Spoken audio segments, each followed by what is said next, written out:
Bismillahirrahmanirrahim. Assalamualaikum warahmatullahi wabarakatuh. Okay, baik. Saya nak bagi penerangan sikit tentang ASDA ya. Ramai yang PM saya berkenaan dengan teknik yang saya telah sharekan tadi dalam teacher collection berkenaan dengan ASDA. Apakah itu ASDA ya? ASDA adalah merupakan penanda wacana ya, penanda wacana yang selalu saya ajar kepada anak murid saya, sebab anak murid saya ini tahap penguasaan dia lemah. Jadi bila saya bagi penanda wacana yang lain-lain tu, mereka agak payah untuk ingat. Jadi saya akan bagi kepada mereka hanya 5 penanda wacana yang selalu kita guna, iaitu ASDA. Apakah itu ASDA ya? ASDA. Apakah itu ASDA ya? Anak murid saya selalu sebut ASDA ataupun saya juga selalu sebut anak siput sedut dalam almari. Mereka suka sangat kalau saya sebut anak siput sedut dalam almari ya. Tapi nak ingat anak siput sedut dalam almari itu panjang. Jadi saya suruh mereka sebut ASDA sahaja. Okey, baik. Apakah itu ASDA? ASDA adalah penanda wacana ya. A S S D A. A S S D A. ASDA. A untuk antara. A untuk antara. S yang pertama ni sebab ada 2 S dekat sini. Okey, S yang pertama untuk selain itu. S yang kedua ni pula untuk seterusnya.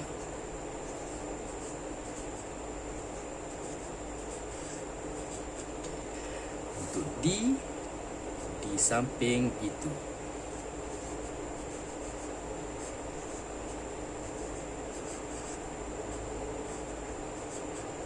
Dan A yang terakhir ni saya selalu cakap dengan murid saya, ASDA akhir sekali.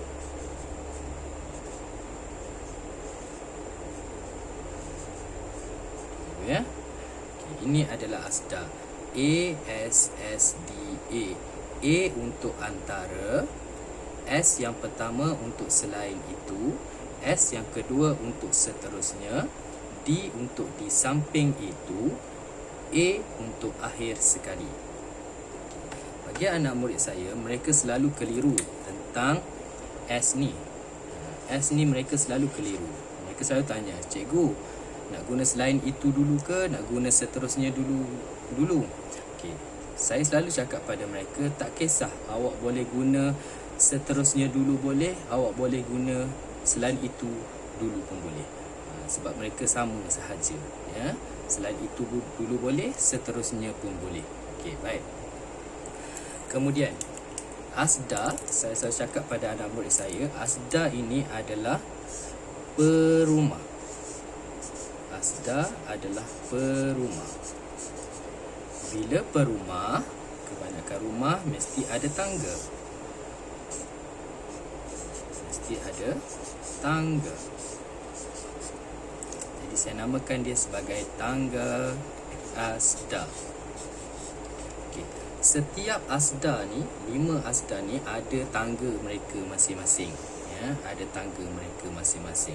Okey, apakah tangga bagi antara? Apakah tangga bagi antara? Saya selalu cakap kepada murid saya, awak gunakan kita hendaklah. Kita hendaklah. Okey. Tangga ASDA bagi selain itu, kita haruslah.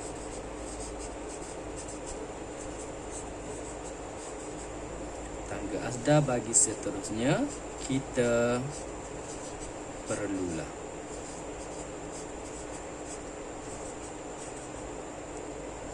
Tangga ASDA bagi di samping itu, kita mestilah. Dan tangga ASDA bagi akhir sekali, terpulang kepada saya selalu cakap kepada murid saya, gunakan kita wajarlah.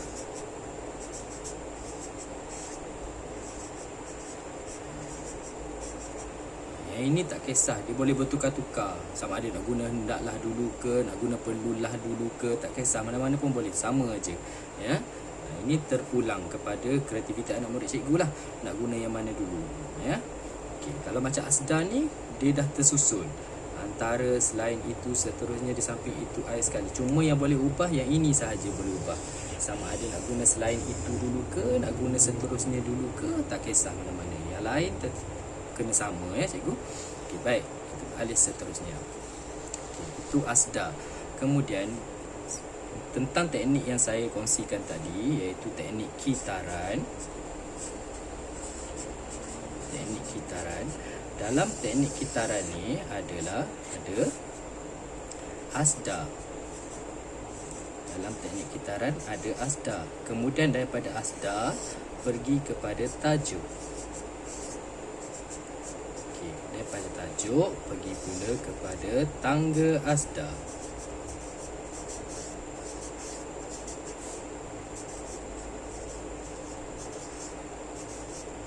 Bila dah lepas tangga asdar, pergi kepada isi dan huraian.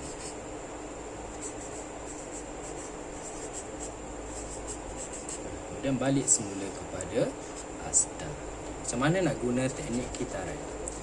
Ya, bukan semua karangan kita boleh gunakan teknik kitaran. Ada karangan yang boleh guna, ada karangan yang tak boleh gunakan kitaran. Okey. Karangan apa yang boleh menggunakan kitaran? Okay. Kata kunci yang boleh menggunakan teknik kitaran adalah ciri-ciri. Ciri-ciri atau cara-cara. Yang ini boleh guna teknik kitaran. Ciri-ciri atau cara-cara. Saya tunjuk contoh pada cikgu ya. Katakan tajuk ataupun kehendak soalan tu, dia suruh anak murid kita bina karangan tentang cara-cara, saya bagi contoh ya, cara-cara menjaga keselamatan. Keselamatan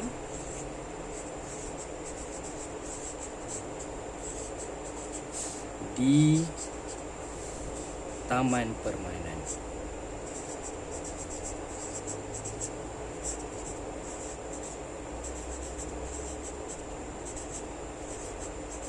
Ini adalah kehendak soalan yang suruh anak murid kita bina ataupun tulis karangan bertajuk cara-cara menjaga keselamatan di taman permainan. Macam mana nak gunakan teknik kitaran? Macam mana nak aplikasikan teknik kitaran untuk bina karangan bertajuk cara-cara menjaga keselamatan di taman permainan? Baik, saya terangkan satu ya. Untuk perenggan pendahuluan tu macam biasa, Kemudian untuk asdar kita gunakan pada perenggan kedua ya. Pada perenggan kedua baru kita gunakan teknik asdar ataupun teknik kitaran ya. Okey. Apa asdar yang pertama? Asdar yang pertama adalah A. Apakah itu A? A adalah untuk antara. Antara. Kemudian selepas asdar A, kita pergi ke mana? Anak panah menuju ke tajuk. Mana tajuk cikgu? Tajuk yang ini. Suruh saja anak murid cikgu salin antara cara menjaga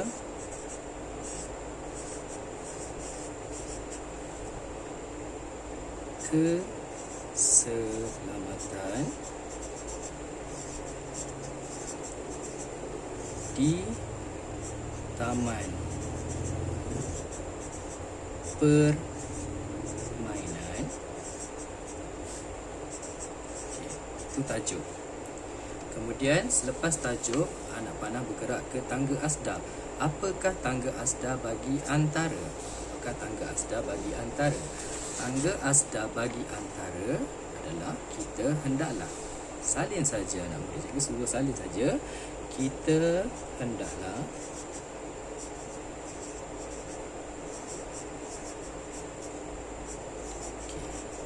kemudian selepas tangga asdar anak panah menuju ke arah isi dan huraian. Mana isi dan huraian? Cikgu bagi isi. Okey, di taman permainan kita hendaklah mematuhi, contoh cikgu ya, mematuhi peraturan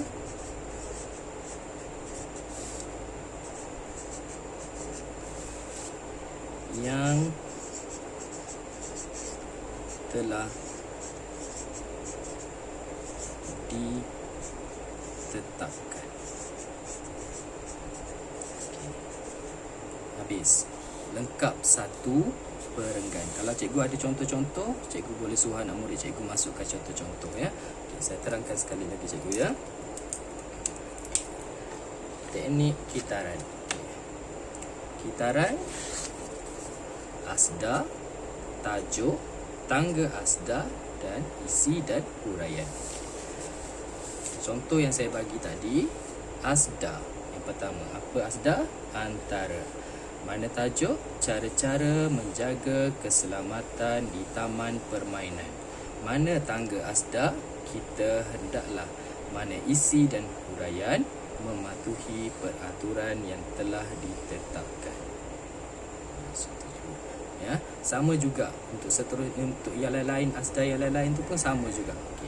Cikgu mungkin cakap sama saja. Nanti ayat keterangannya tidak gramatis. Okey, sebab tu saya cakap asda ni sesuai digunakan untuk murid-murid yang lemah. Jadi biar dulu mereka buat ayat yang tidak gramatis ya, biarkan mereka buat ayat yang tak gramatis dulu. Sebab saya selalu cakap dengan anak murid saya, kalau awak boleh bina karangan yang gramatis, itu satu bonus. Tapi sekarang fokus utama kepada murid-murid yang lemah ini adalah kita nak mencari isi ataupun nak melatih mereka mencari isi. Ya, melatih mereka mencari isi. Bila mereka dah selalu buat latihan dan dapat dah isi, secara automatik nanti mereka akan dapat mengolah idea ataupun mengolah karangan mereka dengan gramatis. Faham cikgu ya? Okey, itu saja. Sekian, terima kasih.